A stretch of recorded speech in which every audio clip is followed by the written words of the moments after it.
Inicio saudando e agradecendo Dom Orlando Brandes, nosso querido arcebispo, que me fez o convite para estar aqui hoje presidindo este 8º dia da novena.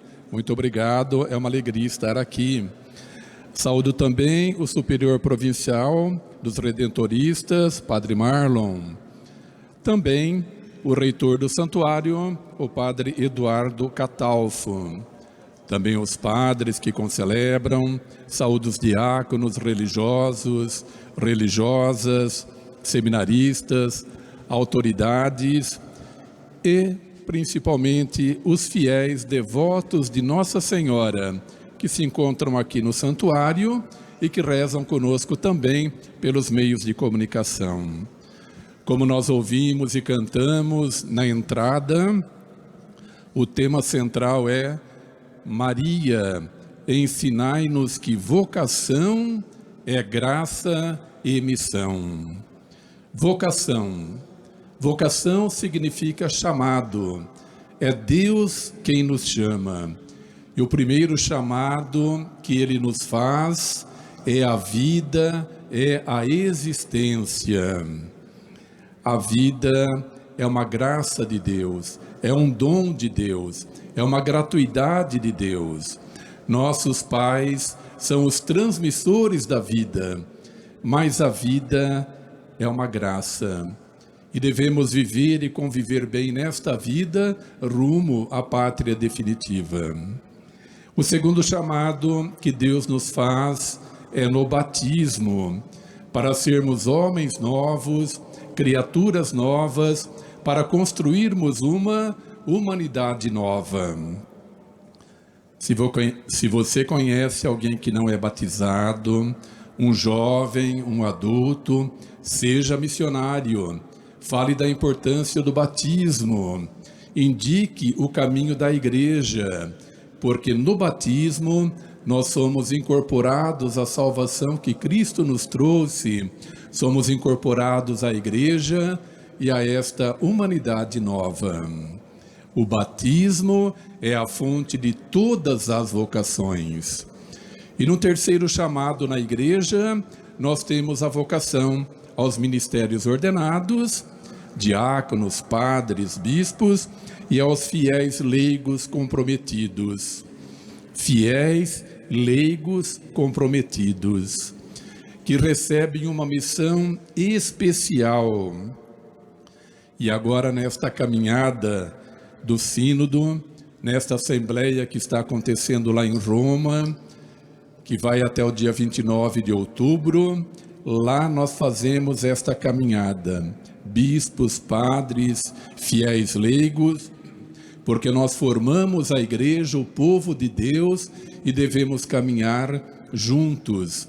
Assim como a igreja começou desde o início nesta caminhada, Maria com os apóstolos, com os discípulos, ali nas primeiras comunidades, já se tem esta origem sinodal, comunhão que se dá em Jesus Cristo.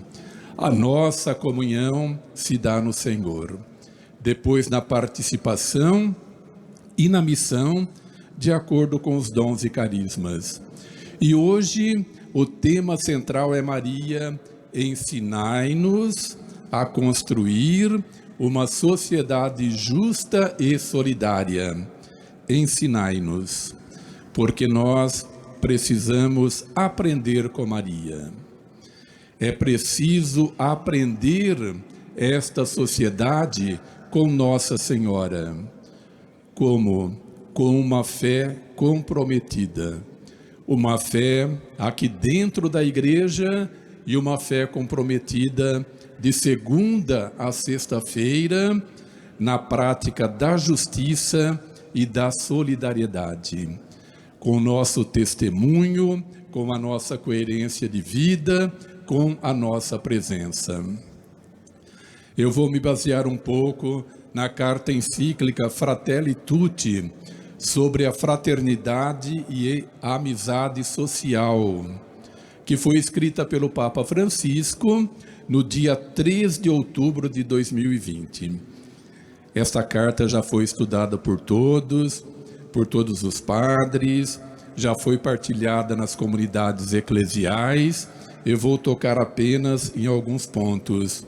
E por que esta carta? Porque, para que haja uma sociedade justa e solidária, é preciso que todas as pessoas tenham acesso ao bem comum. Todas. Ninguém pode ficar de fora. Isto é, que todas as pessoas tenham acesso à saúde, à educação, ao saneamento básico, à água tratada, à segurança pública, aos hospitais, acesso a remédios e muito mais. E para que isto aconteça, é preciso criar uma consciência política cristã.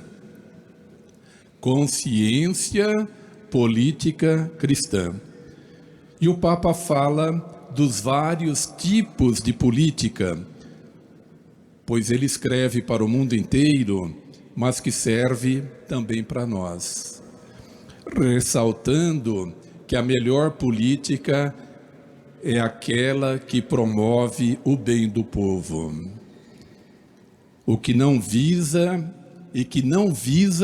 o interesse particular, nem de grupos que financiam as campanhas. A melhor política é aquela que tem como caminho preferencial garantir a dignidade de todos, principalmente dos pobres, que são os esquecidos, os excluídos, e que quase sempre não tem ninguém por eles, não tem voz, não aparecem, e são nossos irmãos em Cristo, e precisamos olhar e cuidar deles. O Papa faz um questionamento sobre como tem sido as nossas práticas, indicando a caridade social como um caminho para buscar o bem de todas as pessoas. Nós sabemos, uma pessoa pode ajudar a outra pessoa. Uma pessoa pode ajudar uma pessoa necessitada. Eu ajudo, você ajuda, as pastorais sociais ajudam, o santuário ajuda milhares de pessoas, a Caritas Diocesana ajuda, mas quando nos unimos a outras pessoas de boa vontade, geramos processos sociais de fraternidade para todos. Aí entramos no campo da caridade mais ampla que o Papa se refere. Entramos na caridade política também. É preciso que a gente se envolva também na política. Não vou falar de política partidária, todos nós temos o nosso agir político, mas na política que foi eleita, precisamos atuar ali também e não cruzarmos os nossos braços. Entramos aí numa ordem social e política cuja alma é a caridade social. Outro ponto importante que o Papa chama de amor político, isto é, de reconhecer que toda pessoa é nosso irmão e devemos construir uma amizade social que integre a todos. Isto não é uma utopia, isto é possível. É preciso o nosso envolvimento social dentro das pastorais, que são pessoas que se doam porque amam a Deus, amam os irmãos. Mas precisamos também nos envolver numa ação política mais ampla para questionarmos, cobrarmos e ajudarmos os que foram eleitos. O Papa apresenta a sua visão de caridade deixando claro que a melhor maneira de praticar a caridade é através da política. Praticamos a caridade pessoalmente, nas paróquias, mas na política, principalmente quando a mesma não estiver mais submetida à economia. Então ele diz, primeiro é necessário libertar a política do controle e do domínio dos donos da economia. Aí é possível pensar no amor político. Porque quem financia é quem manda, quer receber de volta. A gente sabe disto. Então ele indica esta separação política do controle da economia. A gente fica pensando às vezes que isso é um assunto do passado, mas não é. É um assunto muito atual e cada vez nós vemos mais esses lobbies que se organizam e muitas vezes nós só ficamos assistindo. Para que haja o amor político, é também preciso que os leigos e pessoas vocacionadas assumam a sua missão. Se você tem o carisma, tem a vocação, tem o dom, procure se especializar nesta área, nestes cursos, para que você entre também e coloque a mão na massa e ajude a construir uma sociedade mais justa e mais fraterna. Não vamos deixar as coisas acontecerem como acontecem sem o nosso acompanhamento. Porque a gente sabe, em primeiro lugar no mundo está o capital, o dinheiro. Manda quem tem dinheiro, domina quem tem dinheiro.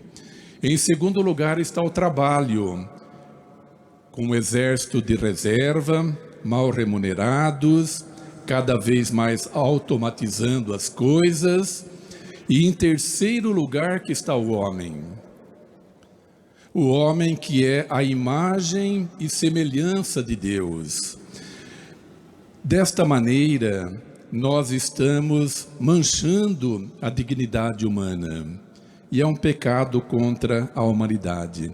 É preciso que esta situação se reverta, que o homem esteja em primeiro lugar, ele que é o centro da criação, ele que é a imagem e semelhança de Deus, ele que deve dominar toda a situação. E em segundo lugar o trabalho, que traz a dignidade para todas as pessoas, como deve ser difícil um chefe de família desempregado, uma família toda sem oportunidades. O trabalho para todos. E em terceiro lugar, sim, o capital, que é uma consequência desse trabalho, desse desenvolvimento humano e científico. O capital precisa ser mais partilhado, não é coisa do passado, ele está cada vez mais concentrado nas mãos de poucos. E nós precisamos termos uma consciência crítica cristã para questionarmos toda esta situação.